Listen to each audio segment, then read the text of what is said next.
बच्चों नमस्कार। आज हम आपसे बात करने जा रहे हैं आस पड़ोस के परिवर्तन में। जो आपको एक वीडियो बनाया था, ये भाग 2 वीडियो की बात करने जा रहे हैं। आज के इस टॉपिक में आपको हम व्यवहारिक रूप से दिखाएंगे कि किस तरीके से हमारे परिवेश में, हमारे आस पड़ोस में परिवर्तन होते हैं।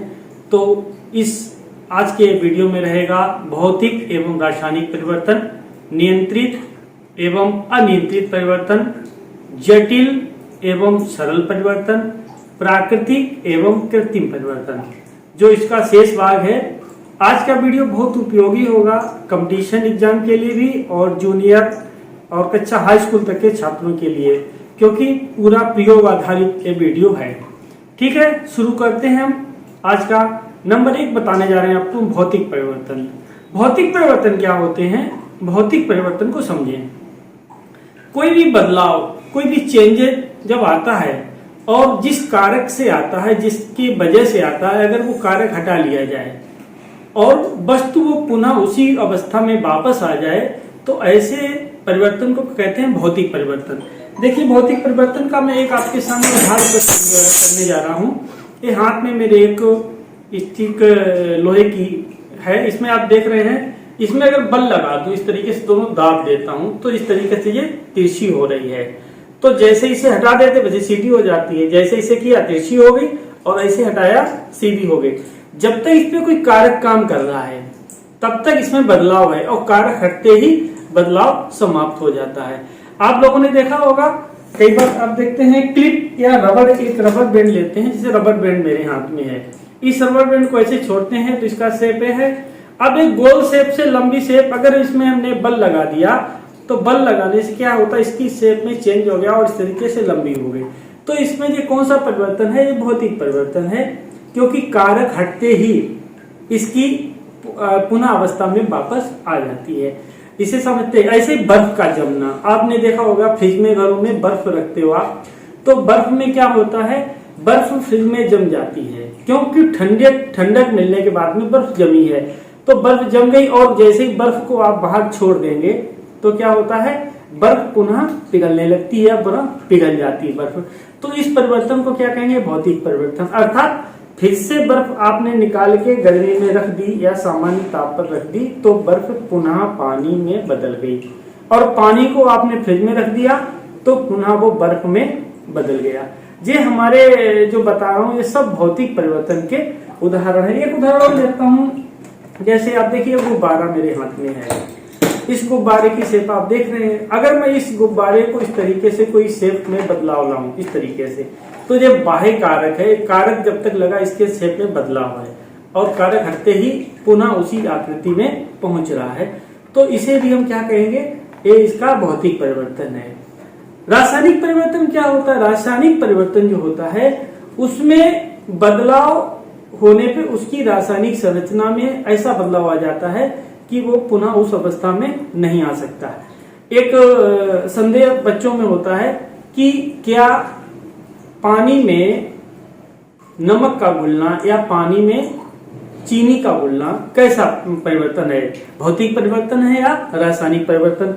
चलो हम एक प्रयोग करते हैं। आप देखिए प्रयोग को। मेरे हाथ में एक गिलास है, खाली कांच का गिलास है। इसमें मैंने थोड़ा सा पानी लिया, इसमें मैं पानी लेता हूं। अब देखिए, इस पानी में मैं प्रयोग के द्वारा बताऊंगा कि क्या होता है। अब मैंने इसमें से यह चीनी ली है, ये शक्कर है, इस शक्कर को मैं इसमें डाल देता हूं।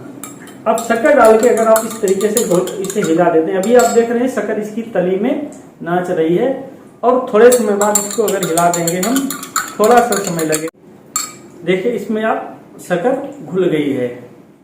तो क्या बताएंगे आप, भौतिक परिवर्तन हुआ या रासायनिक परिवर्तन हुआ? तो ऐसे सवाल में बच्चे कह देते हैं रासायनिक परिवर्तन हुआ। क्या इसमें जो शक्कर घुली है, क्या वो शक्कर दोबारा प्राप्त की जा सकती है? अगर प्राप्त की जा सकती है तो रासायनिक परिवर्तन नहीं है, तो इसे हम कहेंगे भौतिक परिवर्तन है। हाँ, ये शक्कर दोबारा प्राप्त की जा सकती है। शक्कर पानी में घुली हुई है, चीनी पानी में घुली हुई है। अगर हम इसको क्या करें, इसको हम पानी को गर्म कर दें तो गर्म करने पे क्या होगा, पानी पानी भाप भर के उड़ जाएगा और शक्कर दोबारा मिल जाएगी। तो इसको हम रासायनिक परिवर्तन नहीं कहेंगे, इसे हम क्या कहेंगे? ये भौतिक परिवर्तन है। चाहे शक्कर का घुलना हो चाहे फिटकरी का पानी में घुलना हो, चाहे आपका नमक का घुलना हो, इन परिवर्तन को हम भौतिक परिवर्तन कहते हैं, रासायनिक परिवर्तन नहीं कहेंगे। एक उदाहरण आपको दिखा रहा हूं मैं। इधर आप फिर से देखिए, एक मेरे हाथ में ये प्लेट है और इसमें थोड़ी शक्कर रखी हुई है, यहाँ पर नमक रखा हुआ है। एक मैं यहाँ पर आपको एक प्रयोग दिखाने जा रहा हूँ। देखिए, आप देखते हैं हल्दी का रंग कैसा है। यहाँ देखें हल्दी का रंग, आप देख रहे हैं हल्दी का रंग पीला हुआ है। इस पीले रंग में आपके घरों में देखा होगा, जब कोई शुभ कार्य होता है तो हमारे यहाँ क्या करती माताएं, इस हल्दी में और साबुन को मिला देती हैं, तो इसका रंग कैसा हो जाता है, लाल हो जाता है। यहाँ पे जो सर्फ साबुन रखा हुआ है, थोड़ी सी मात्रा में लिया मैंने और इसमें बीच वाले हिस्से में इस तरीके से मिला दिया। आप देखेंगे इसके रंग में परिवर्तन हो गया है और ये कैसी हो गई है, लाल हो गई है। अब जो लाल हो गई है हल्दी, क्या इस हल्दी को दोबारा पीला किया जा सकता है? नहीं किया जा सकता है। तो इस परिवर्तन में कौन सा परिवर्तन हुआ, रासायनिक परिवर्तन हो गया है। अब इससे पुनः उसी अवस्था में नहीं लाया जा सकता, अर्थात इसकी जो रासायनिक संरचना है उसमें ही बदलाव आ गया है, तो इसे रासायनिक परिवर्तन हम कहेंगे। एक सवाल पूछा जाता है, फलों का पकना कौन सा परिवर्तन है, भौतिक परिवर्तन है या रासायनिक परिवर्तन? तो जो फल पकते हैं, आप देखते हैं एक बार फल पक गया, केला हरा था और केला पकने के बाद में पीला हो गया, तो वो पुनः हरा और उतना मजबूत केला नहीं रहेगा, तो उसमें भी केमिकल चेंज आ गए हैं, रासायनिक परिवर्तन हो गया है। ऐसे फलों का पकना, ऐसे एक उदाहरण और है कि जो रासायनिक परिवर्तन हो जाता है और उसको हम समझ नहीं पाते कि रासायनिक परिवर्तन हुआ या नहीं हुआ। एक मैं उदाहरण दे रहा हूं, एक मिनट देखिए। ये मेरे हाथ में कागज है और एक इस कागज को दिखा रहा हूँ। एक कागज है, इस कागज देखिए, इस कागज इस तरीके से अगर मैं इसको फोल्ड करता हूँ इस तरीके से, अब ये इतना चौड़ा नहीं रहा, इसे मुड़ गया है, तो कौन सा परिवर्तन हो गया इसके आकार में? अब क्या वैसा हो सकता है? अगर वैसा हो सकता है तो ये भौतिक परिवर्तन, क्योंकि इसको ऐसे करके अगर हम प्रेस कर देंगे तो इसमें भौतिक परिवर्तन है। और अभी इसमें कोई भी रासायनिक यानी कि रासायनिक परिवर्तन नहीं हुआ है, कोई केमिकल चेंज नहीं हुआ है। अब हम इसी कागज का अगर कोई टुकड़ा लेते हैं, मान लो मैंने इस टुकड़े को लिया और इस टुकड़े को लेकर के आप यहाँ पर देखिएगा, इस टुकड़े को लेकर के मैंने आग लगा देता हूँ इस टुकड़े पर। एक आपके सामने प्रयोग है, मैंने इसमें आग लगा दी। अब ये कागज जल रहा है और जलने के बाद में जो इसका जला हुआ हिस्सा है, ये जला हुआ हिस्सा आप देख रहे हैं, क्या ये जला हुआ हिस्सा दोबारा कागज ऐसे कागज बन सकता है? नहीं बन सकता, क्योंकि इसमें रासायनिक परिवर्तन आ गए हैं। इस परिवर्तन को कहते हैं रासायनिक परिवर्तन। ठीक है, इस तरीके से हमारे परिवेश में बहुत से उदाहरण रहते हैं। तो ये जब बता रहा था, ये भौतिक परिवर्तन और रासायनिक परिवर्तन की बात थी। मैं नेक्स्ट बताने जा रहा हूँ प्राकृतिक और कृत्रिम परिवर्तन। प्राकृतिक परिवर्तन वो होते हैं जो प्राकृतिक यानी कि ईश्वरीय घटनाएं घटती हैं। जैसे वर्षा होने लगी, तो वर्षा होने लगी, क्या वर्षा हमने की है? हमने नहीं की वर्षा। एक नैसर्गिक प्राकृतिक घटना है जिस पर मेरा कोई नियंत्रण नहीं है। अगर बारिश हो रही है तो मैं बारिश को ना रोक सकता हूँ ना चालू कर सकता हूँ, तो एक प्राकृतिक घटना है, इसे कहेंगे प्राकृतिक परिवर्तन। आंधी आ गई, तेज हवा चलने लगी, गर्मी हो रही है, रोज सुबह सूर्य निकल रहा है, सूर्य निकलना और सूर्य का अस्त होना, रात होना, दिन होना, इन पर मेरा कोई नियंत्रण नहीं है, इन पर हम कुछ नहीं कर सकते हैं। ऐसे परिवर्तन क्या कहलाते हैं? प्राकृतिक परिवर्तन कहलाते हैं, जिन्हें हम कहते हैं प्रकृति द्वारा या ईश्वरीय या गॉड के द्वारा पहले से ही सिस्टम बना हुआ है, वो सब कैसे हैं? प्राकृतिक परिवर्तन है। सुनामी आपने सुना होगा, समुद्र में तेज लहरें उठना सुनामी कहलाता है। तो सुनामी का आना मानव निर्मित नहीं है, वो प्राकृतिक परिवर्तन है। ऐसे ही भूकंप, जब जमीन हिलती है, कहीं जमीन फट जाना या भूकंप आ जाना, ये सब क्या है? ये सब जो है आपके प्राकृतिक परिवर्तन है। कृत्रिम परिवर्तन क्या है? जो परिवर्तन मनुष्य के द्वारा या किसी अन्य बाह्य कार्य के द्वारा करे जाएं, उन परिवर्तनों को कहते हैं कृत्रिम परिवर्तन। आपको उदाहरण, बल्ब का जलना बंद होना, पंखा का चलना बंद होना मानव द्वारा नियंत्रित होता है। इन परिवर्तन को कृत्रिम परिवर्तन कहा जाता है। दे रहा हूं, देखिए ये मेरे हाथ में क्या है, एक वायर है, तार है, इसमें अभी प्रकृति ने कोई परिवर्तन नहीं किया। मैं चाहूं इसको राउंड गोल शेप में करके इसको मैं इसे फोल्ड कर दूं और यहाँ पे ये इसका शेप राउंड हो गया। ये देखिए आप, इसका शेप मैंने राउंड कर दिया, राउंड हो गया। तो ये कृत्रिम परिवर्तन है, मैंने इसे किया हुआ है, ये प्रकृति द्वारा नहीं किया गया। इसको मैंने ऐसे पुश कर दूं, इसको मैं दोहरा तार बना दूं इस तरीके से, तो ये परिवर्तन कैसा है, कृत्रिम परिवर्तन है जो मनुष्य के द्वारा किया गया है या प्रकृति के द्वारा नहीं किया गया है। एक कृत्रिम परिवर्तन का उदाहरण हो गया है। कहीं पर आग लगाई गई है तो आग लगना, जो आदमी ने आग जलाई है उसे हम कहेंगे कृत्रिम परिवर्तन। ऐसे बहुत से हमारे व्यवहारिक जीवन में आप देखते रहते हैं परिवर्तन आते हैं। यहाँ मैं बैठा हूँ, मैं इस हाथ को नचा रहा हूँ, ये हाथ जो मेरा नच रहा है, तो इसे आप क्या कहेंगे, ये कैसे परिवर्तन है, ये मेरे द्वारा परिवर्तन किया जाता, प्राकृतिक नहीं है। लेकिन जो हम सांस ले रहे हैं, अब सांस लेना ये एक नेचर है, अगर हम नहीं लेंगे तो मर जाएंगे, लेकिन सांस पे नियंत्रण करना कृत्रिम। अगर हम कहें थोड़ी देर के लिए हम थोड़ा कंट्रोल कर लें, एक देर के लिए रोक लें सांस, तो वो कृत्रिम बात हो गई।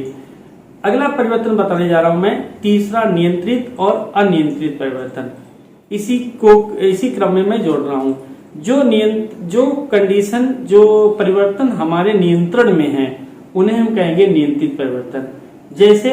जैसे लाइट का बंद करना और लाइट का खोलना।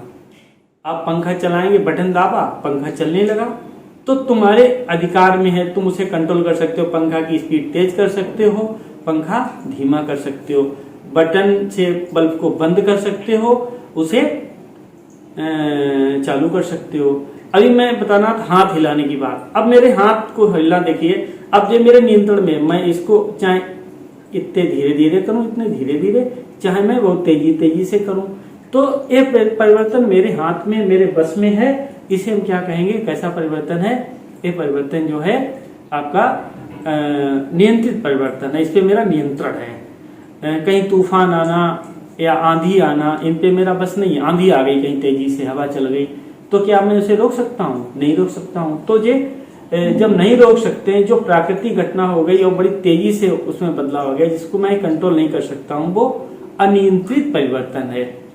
नेक्स्ट में बताने जा रहा हूं जटिल परिवर्तन, बहुत इंपॉर्टेंट है। जटिल परिवर्तन ऐसे परिवर्तन जो धीमे धीमे होते हैं, या उन परिवर्तन की जो क्रिया है वो इतनी जटिल, इतनी कॉम्प्लेक्स होती है जिसको हम मेजर नहीं कर सकते, नाप नहीं सकते हैं। उस परिवर्तन को कहते हैं जटिल परिवर्तन। जैसे आपने देखा होगा, एक संगमरमर देखिए, आप घरों में जो संगमरमर लगती, सफेद पत्थर लगता है, तो सफेद पत्थर कैसे बना? अगर उसके जड़ में जाएंगे तो उसमें कैल्शियम कार्बोनेट है जो खड़िया होती है। अब कैल्शियम कार्बोनेट से पत्थर बन गया, खड़िया मुलायम होती, पत्थर बहुत हार्ड है। आपने जो खान से निकलने वाला कोयला देखा है, वो कोयला जो है वो कैसे बन के तैयार हुआ, उसको बनने में कई वर्ष लग गए हैं बनने में। तो वो परिवर्तन कैसा हुआ है, वो परिवर्तन हुआ है आपका जटिल परिवर्तन, एक लंबा समय लगा। जो हमारा पाचन है, श्वसन है, आप देखते खाना खाते हैं, आपने रोटी खाई, सब्जी खाई, कोई फल खाया, दूध पिया, क्या दूध पीते हैं सफेद, क्या हमारा मलत्याग भी सफेद होता है? नहीं होता है। हमने रोटी सब्जी खाई और मल दूसरे तरीके, एक प्रक्रिया कितनी जटिल है, मुंह से जाने के बाद में उसमें क्या क्या चेंजेज आते हैं, तब जाकर के वो प्रक्रिया पूरी होती है। तो चाहे पाचन हो आपका, चाहे श्वसन हो, चाहे संगमरमर हो, या मैंने बताया कोयला, पेट्रोल का बनना, या मेरे पास एक केमिकल रखा हुआ है यहाँ पे, तो वो केमिकल जो है दो कंडीशंस हैं, एक तो सिंपल प्रक्रिया से बनता है, एक बहुत लंबी प्रक्रिया के द्वारा बनता है। तो जो लंबी प्रक्रिया जो आसानी से समझ में ना आए या बहुत लंबा समय लेती है, उसे कहते हैं जटिल परिवर्तन। इसी में जो परिवर्तन होते हैं, चेंजेज होते हैं, वो चेंजेज जो होते हैं उनके लिए, उस चेंजेज आने के लिए कहीं न कहीं से एनर्जी चाहिए होती है, ऊर्जा से ही कोई परिवर्तन होता है। एक यहाँ पर मैं बहुत अच्छा एग्जाम्पल पेश करना चाह रहा हूँ। आप देख रहे हैं यहाँ पर, जरा नजर डालिए आप, थोड़ा सा आप यहाँ पे देखेंगे, एक कटोरी खाली है अभी, आप देख रहे हैं कटोरी खाली है। इसमें मैं स्प्रिट लेता हूँ, एक केमिकल है, और इस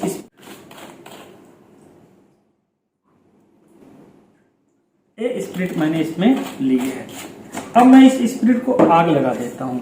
तो देखिए इस स्प्रिट इसमें अभी है, हरी दिख रही है आपको, हरी स्प्रिट है, और इसमें मैंने आग लगा दी तो क्या होगा, ये जल जाएगी।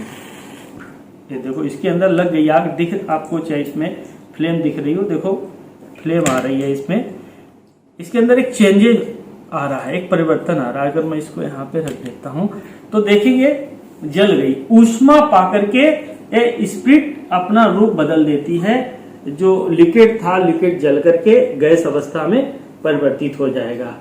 दूसरा मैंने बताया कि कोई काम अगर हम इस रॉड को उठा रहे हैं तो कैसे उठ रही, किस ताकत से हिल रही है, आप इसे देख रहे हैं, इसे मैं हिला रहा हूं तो ये मेरे इस शरीर की पेशी मांसपेशियों का बल लगा है, इस मांसपेशियों के ताकत से एक परिवर्तन आ रहा है, इसमें जो मूवमेंट आ रहा है। जैसे आप देखेंगे एक बलून मेरे हाथ में है, इस बलून को मैं इस तरीके से दाब रहा हूँ, कुछ कर रहा हूँ, तो जो दाबने का काम है एक हमारे शरीर की मांसपेशियां हैं। लड़के जो जिम जाते हैं बच्चे, और जिम जाकर के इस तरीके से वजन उठाते हैं तो उनकी मांसपेशियों से होता है।